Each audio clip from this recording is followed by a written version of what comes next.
I love that song, and it so feels like such a part of me. I'm from Texas, and I just, it was like one of those things where we just wrote this song we really loved, and all of a sudden, I've never seen anything like it. Yeah. So when Ella calls and is like, "What does this mean?" I'm like, "I wouldn't know." Can't help me with that one. Yeah. Yeah, I'm like, I need to call Taylor Swift right now because this is like that kind of big.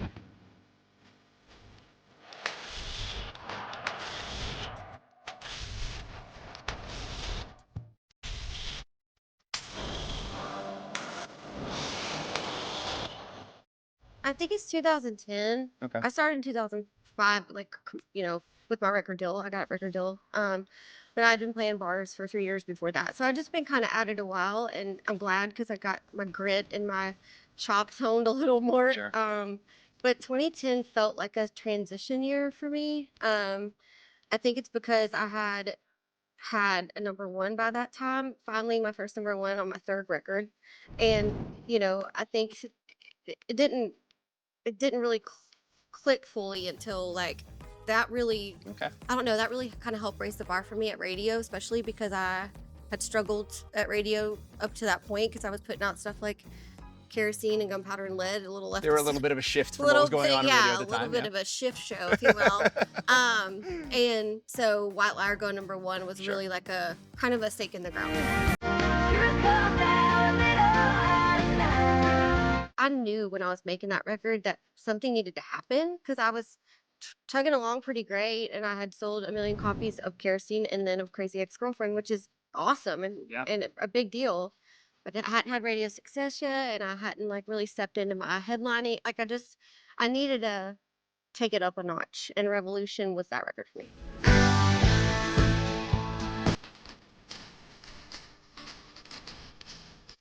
Icon is definitely a word that is it's a big word. It is a big word. It's a really big word, and it's obviously it's an honor, and it makes me reflect when somebody says that word, um because I just don't sit around thinking about all the things I've been able to do in my career all the time, obviously. But when moments like this happen that I'm forced to talk about it, then I'm like, it feels pretty good. I definitely do not take it lightly that I am a representative of country music. I am a country singer songwriter. That is who I am. That's what I've always wanted to be. There wasn't ever really a question in my mind of like where I fit in a genre or what I wanted to do. It was country music. Period. The end. It's just what I grew up on and what inspires me the most. So yeah, I mean, I definitely feel it's a huge honor to be one of the ones that's been representing now for over 20 years.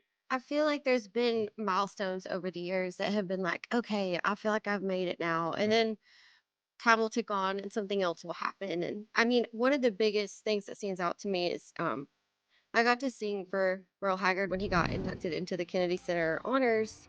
I got to sing with Chris Christopherson and Willie from Merle. And I was like, I don't know how I would ever top this. Like, this is the best thing that's ever happened to me, and it was such a big moment for me. And but there's been times like that where it's like it just makes you stop and really soak it in. Yeah, like getting to sing with your heroes for your hero is something you can't really even dream up when you're like a little 17-year-old girl in East Texas. Like it's something I didn't even think to dream, and getting to feel like a peer versus just a fan was really special for me. I'm waiting on the sun to set. Yesterday ain't over yet.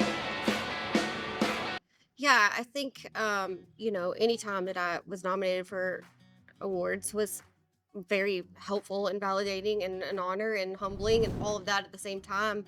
Um, I don't have there's no formula to this, right? Like everybody's journey is different. Sure.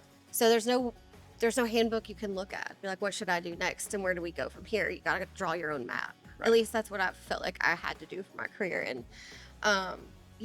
I had hits that weren't even singles. Yeah. I had singles that were not hits. It just was, I had some amazing opening slots for some really amazing tours. I had some shows where it wasn't my best show. I mean, I was on the journey, and I'm thankful for all of the moving parts of it because it taught me to like pivot when I need to pivot and to not get stuck in like, I need a hit song or I need to sell this many tickets or I want to sell this many records. Make your art, go Right. make it. And and then do the work after to get it out there to the people. That's the other part, you know? Yeah. The art part's the fun part. Then we gotta do the hard stuff. But I ain't your mama, so guess what?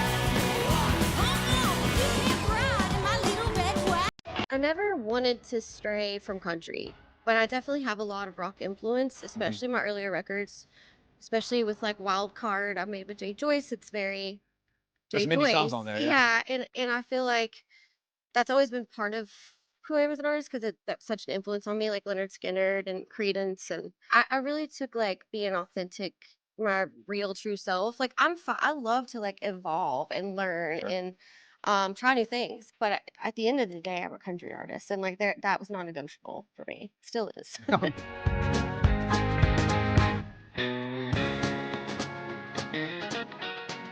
It was not on my bingo card for choosing Texas to take over the world. Sure. Honestly, like I love that song and it so feels like such a part of me. I'm from Texas and I just, it was like one of those things where we just wrote this song we really loved and all of a sudden I've never seen anything like it. Yeah. So when Ella calls and is like, "What does this mean?" I'm like, "I wouldn't know." Can't help me with that one. Yeah. Yeah, I'm like, I need to call Taylor Swift right now because this is like that kind of big. But it's really, I feel so proud. I feel so thankful that she trusted me and that we could work together. And Ben West, our co-producer, and all the musicians and our co-writers, Joy and Luke. Like I just feel like nobody could have, but it makes me so happy because it's a great song with a great singer and a really strong artist with a really strong vision, and that stands out. And this is just proof of that. It's proof of what I've always been drawn to. Version of this It's song. country as shit. It- Like, I mean, I love it. It's throwback country. I mean, Ella's influences are very much 70s and 80s country. Sure. And that's what we were going for. And I feel like so happy that the world is, I feel like more ears are on country music now because of it. I'm so thrilled Absolutely. about that. The first like week it was out, when we started seeing the numbers we were seeing, I was on the road and I started covering it. And by like the second weekend on the road, I moved it down to the end of my set. That's how I knew. I was like, oh, this is a huge hit, and I got to Yeah. follow it with my old shit nobody cares about.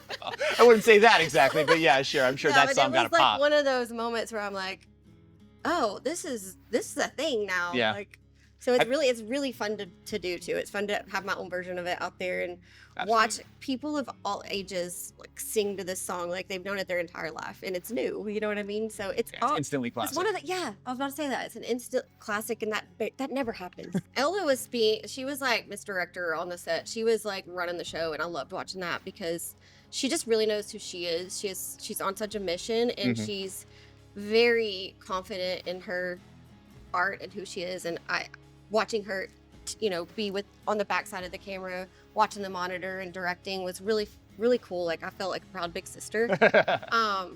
I loved being there for her and being in the video. So many cameos, which was really smart for her to do. But she's on this rocket ship, and all I want to do is be there for her for the highs and lows, because sometimes they come at the same time. Nobody tells you that part. You know what I mean? Yeah. So I'm happy to just be like big sis, kind of cheering her on from the side and from the behind the scenes and being there for her.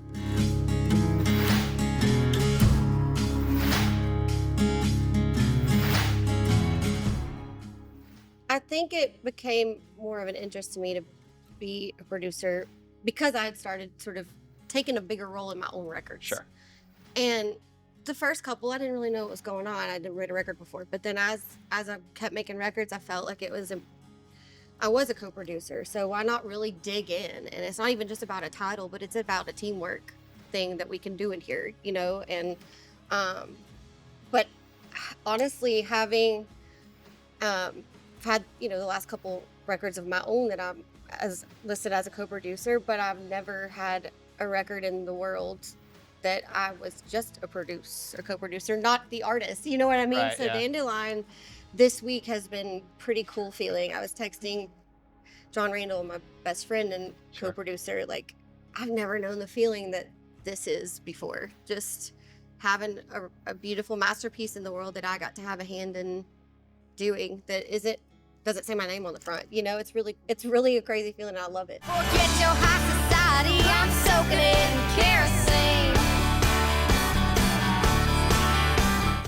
I think about how all the different platforms that you can hear music these days, and sometimes I'm jealous. I'm like, dang, I was stapling a poster to a telephone pole outside a bar. You know what I mean? But I'm really thankful for that part of my journey because it taught me so much grit and patience, and I had to really go. But now these younger generation, these kids have to do it just as hard. It just looks different. Yeah. All the content and all the constant, you know, putting things out there, putting themselves out there, and then and if something pops off, then having to go do the work on the backside. Like, it's just a different model. Absolutely. It is still the same amount of work. And so I just feel like, but I'm so happy that there's a way for people to hear Choosin Texas that would never have heard it before because of social media. I love that anybody gets to choose now. Yeah. You're right. The gatekeepers are the public at this point. They're like, and that's we who like it it or be. we don't. Yeah. Yeah. And I love that. And I just am, you know, it's helpful to me since I've been making records for so long for my new stuff. Like I'm trying to learn how the kids are doing it, and I'm trying to keep up, but like, How's that going so far? I mean, it's a rough go. Not easy. Not easy. I'm learning. I have a great team who drags me out of my cozy clothes in my barn. Like, we have to go do stuff. So, and I'm trying to do better. And I see, when I see something like what's happened with Ella, it's like, okay, there's proof in the pudding. I need to get out there and try to do better. So right now there's just a moment for women in country, and I love watching it. I want to support them all. Like, I feel like, you know, we got to stick together too, because it's hard, and we have 2.5 hours of hair and makeup before we do anything. Boys don't have to do You that. guys don't have to do it for 2.5 hours? Boys don't have to do that. Yeah, but it just feels very, very cool right now to see these women really coming into their own. They're all very different. Lainey is a close friend, Ella's a close friend, and I just feel like getting to kind of like hold hands and do it together feels really cool. I really didn't have like a girl gang to like be there for me at the time. I just don't think there was, especially in Texas music, which is kind of where I started. There wasn't any women, hardly at all. And they're just, I don't know why, but Reba was always kind, but she was so untouchable to me. Yeah, she was You know Reba. what I mean? Yeah, she's still Reba. She's still untouchable to me. I love her dearly, but I feel like I did have Dirk Bentley. Like, he's been a solid rock for me. We toured together in 2005 and about 10 times ever since then. And it just feels like a big brother situation. So I did have that in my own ways, but I definitely didn't have this like sisterhood that I'm so glad to be part of now. If I could just come in, I swear I'll leave. Kacey called me, and we've known each other for a very long time. And she was like, I have an idea. I'm done with my record, but I can't leave this off if you agree to it. She was like, I know we've had our times where we just have drifted apart and known each other forever, but just careers went separate ways, marriages, divorces, whatever. And she was like, the two things we have in common are horses and divorces. Like horses and divorces, and we both like to drink. And she said, I want to write it with you and Shane McAnally and put on this record. And I was like, damn right we're doing that. Sounds good. We're doing that. Let's go. Yeah. So it was honestly like last minute because her record was technically done.